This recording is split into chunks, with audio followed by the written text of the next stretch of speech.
अस्सलाम वालेकुम सलमान भाई, कैसे हैं आप? वालेकुम अस्सलाम। अब्दुल करीम भाई, आप सुनाएं, ठीक अल्लाह ठाक का है, खैरियत शुक्र से है, है? अल्लाह का शुक्र है। आप सुनाए, ठीक है?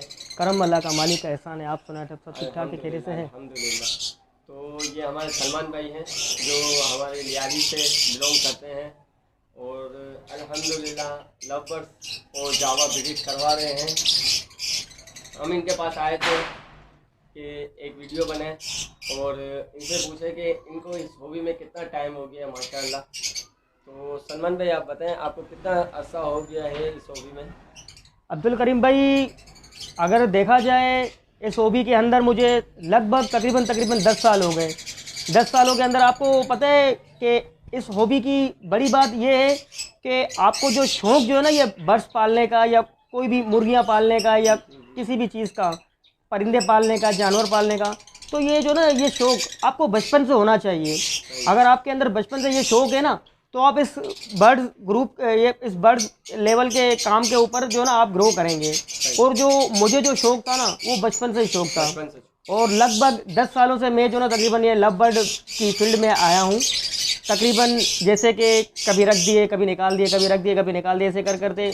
और कंटिन्यू जो अभी मैं काम कर रहा हूँ, जो कंटिन्यू परमानेंट जो काम कर रहा हूँ, इसको लगभग 3 साल हुए होंगे। हाँ, लगभग 3 साल हुए होंगे मैं परमानेंट मोटिशनों पे काम कर रहा हूँ, लव पे काम कर रहा हूँ।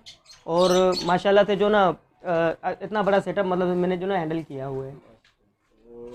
और ये जावा का बताएं, जावा का शौक कैसे आया आपके अंदर? जावा का शौक़ इस तरह से आया कि कुछ हमारे दोस्त हैं, जैसे कि ज़ुएब भाई हो गए और अपना फरहान भाई हो गए, ये सारे हम एक ग्रुप के अंदर हैं। जी, आपके ग्रुप का नाम क्या है वैसे? हमारे ग्रुप का नाम है कैप्टन बर्ड लवर।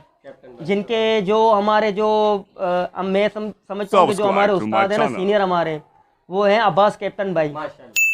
माशाल्लाह से उनका बड़ा लियारी के अंदर और ख़ास तौर से जो न्यू फैंसियर हैं उनके लिए बहुत ही मतलब कि वो फ़ायदेमंद इंसान है।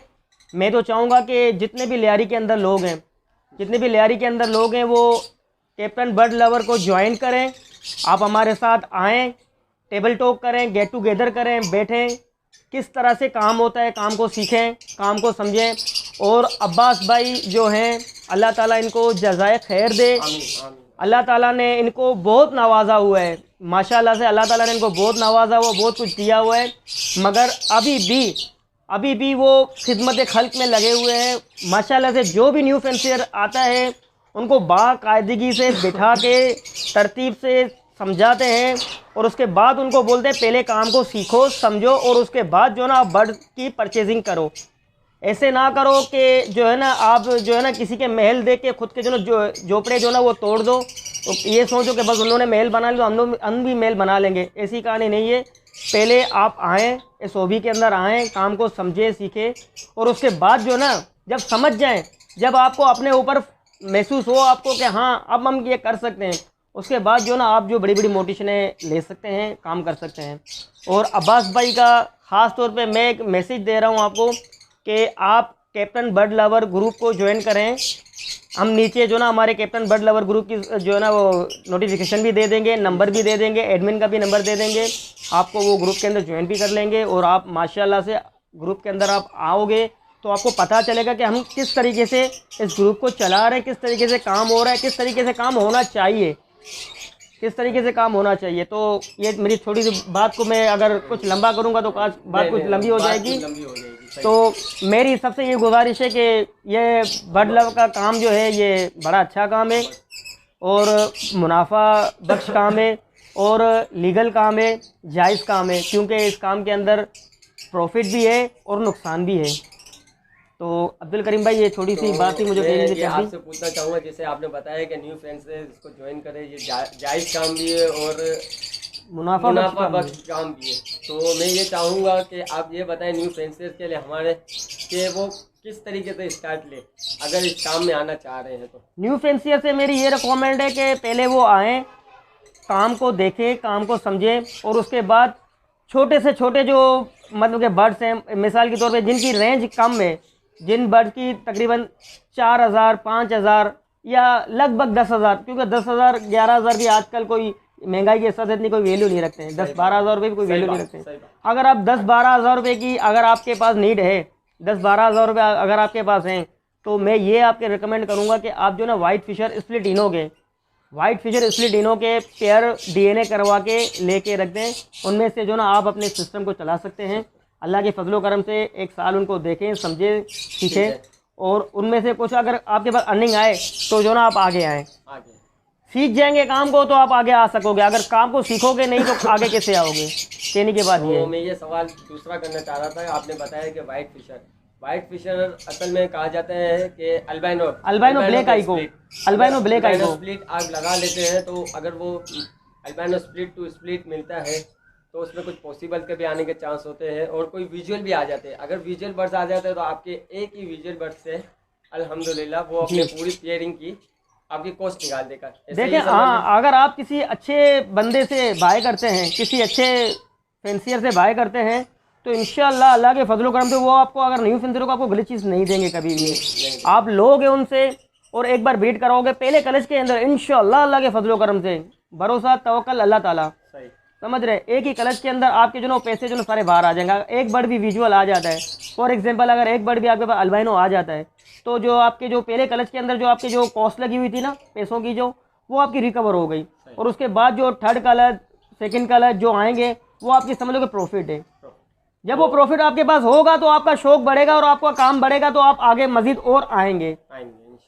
तो ये मैं नए फेंसियर के लिए मैं ये भी सवाल करूँगा कि वो फोस्टर, एक चीज होती है फोस्टर, वो उनको न्यू फेंसियर को नहीं पता होता कि ये फोस्टर क्या चीज़ है। सही। तो मैं चाहूँगा कि आप रहनुमाई करें हमारे व्यूवर्स के लिए कि ये फोस्टर क्या चीज़ होती है और किस तरीके से इस्तेमाल की जा सकती है फोस्टर। देखिए, फोस्टर पेयर जो कहते हैं वो कहते हैं कि मसलन के लोटिनो हो गए, सादे कॉमन लोटिनो हो गए, या ग्रीन फिशर हो गए, तो ये है सस्ती वैरायटी है, सीधी और साफ बात है, ये है सस्ती वैरायटी।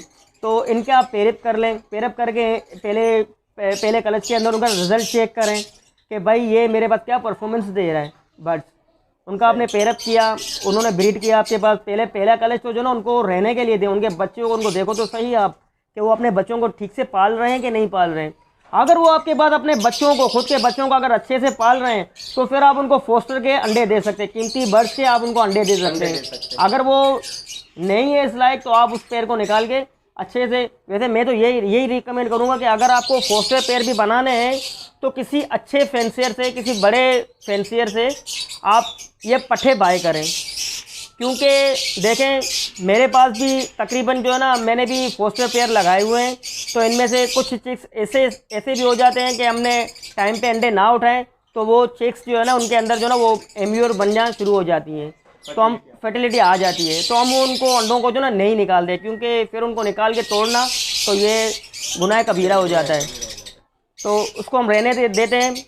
तो उनमें से भी एक दो चिक्स आ जाते हैं, मसलन के उनके साथ ही, मतलब कि जो अच्छे पेयर के बच्चे अंडे जो देते हैं उनमें से वो तो बच्चे निकलते हैं, कुछ उनके एक दो उनके भी रह जाते हैं, तो वो भी आ जाते हैं। तो हाँ, तो मैं ये रिकमेंड करूँगा, किसी के पास है, मुझसे नहीं, मेरे पास फॉर सेल नहीं है, किसी से भी आप वो बाय करके पट्ठों को लेके रखें अपने पास, उनमें से पेयर बनाएं। वो पेयर बनाने के बाद जो ना उनको आप जब फोस्टर यूज़ करेंगे तो आपके पास बड़ी अच्छी परफॉर्मेंस देंगे इंशाअल्लाह अल्लाह के फजल करम से। तो माशाल्लाह आपने अपने व्यूवर्स के लिए, हमारे व्यूवर्स के लिए आपने इतना अच्छे से गाइड किया।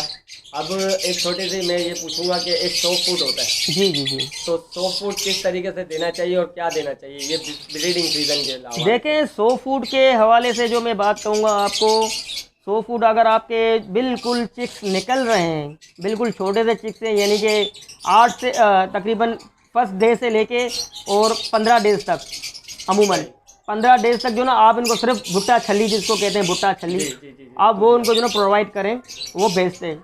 नरम ग़िज़ा है, अच्छी ग़िज़ा है, और वो इंशाल्लाह ताला बच्चे जो ना आपके सर्वाइवल रिसोर्स से बढ़ती है।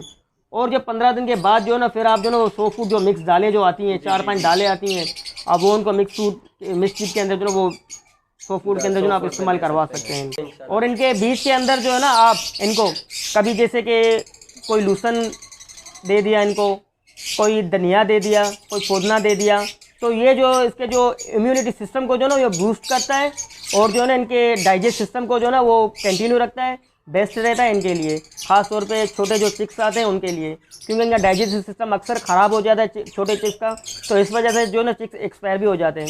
तो ये जो कुछ ये ग्रीन जो फूड होता है ना, ये ख़ास तौर पे जो बच्चों का जो डाइजेस्टिव सिस्टम जो ख़राब हो जाता है, इम्यून सिस्टम जो ख़राब हो जाता है, ये उनको भी बूस्ट करता है, उनको भी मतलब जो ना सही क्लियर ही कर देता है। तो ये थोड़ी सी बात ही मैंने कर दी आपसे। तो एक और सवाल निकल आया है मेरे पास न्यू फ्रेंड्स के लिए कि ये ब्रीडिंग सीजन चल रहा है, तो इसमें कौन सा मिक्स सीड चलाना चाहिए? क्या हमें दुकान वाले से मिक्स सीड जो मिक्स हुआ होता है वो लेना चाहिए बेहतर है, या हमें खुद लेके अलग से उसकी क्वांटिटी के हिसाब से मिक्स करवाना चाहिए? देखिए, मैं तो ये रिकमेंड करूँगा कि जो शॉप पे जो मिलता है वो नाकाबिले कबूल होता है मेरे हिसाब से, और ऑन द स्पॉट, क्योंकि सीज़न हो या नॉन सीज़न हो, ठीक है, वो जो दाना बनाते हैं, वो जो सीड बनाते हैं, उसको मैं रिकमेंड इसलिए नहीं करता हूँ कि वो मुझे सही नहीं लगती। अगर आप मैक्सिमम अगर आप बर्ड्स को दे भी दोगे ना, तो उसमें से जो उसकी पसंद की चीज़ होगी वो खाएंगे, जो उनकी पसंद की चीज़ ना होगी वो नहीं खाएंगे। मिसाल के तौर पे बर्ड शौक से जो ना साल के 12 महीने मोटी कंगनी बड़े शौक से खाता है, जई बड़े शौक से खाता है, कनेरी सीड बड़े शौक से खाता है। तो ये जो ना बर्ड जो अपने आप से जो शौक से खाता है, तो वो उनके लिए फ़ायदेमंद भी होती है चीज़ें। तो मैं ये रिकमेंड करूँगा कि सीज़न के दौरान जो ना आप ये 3-4 चीज़ें जो हैं इनकी क्वांटिटी थोड़ी बढ़ा दें। जैसे मोटी कंगनी हो गई, इनकी क्वांटिटी बढ़ा दें, और भारी कंगनी हो गई लाल वाली, उनकी थोड़ी क्वांटिटी बढ़ा दें, और अल्लाह के फजलो करम से अपने जई की क्वांटिटी थोड़ी सी बढ़ा दें, कनेरी की थोड़ी सी सीड बढ़ा दें। तो इससे जो ना आपके बच्चों की जो ना ग्रोथ बड़ी अच्छी होगी। तो हमें दीजिए इजाज़त, अपना ख्याल रखें, अपनों में रहें, अपनों को खुश रखें। अल्लाह हाफिज़।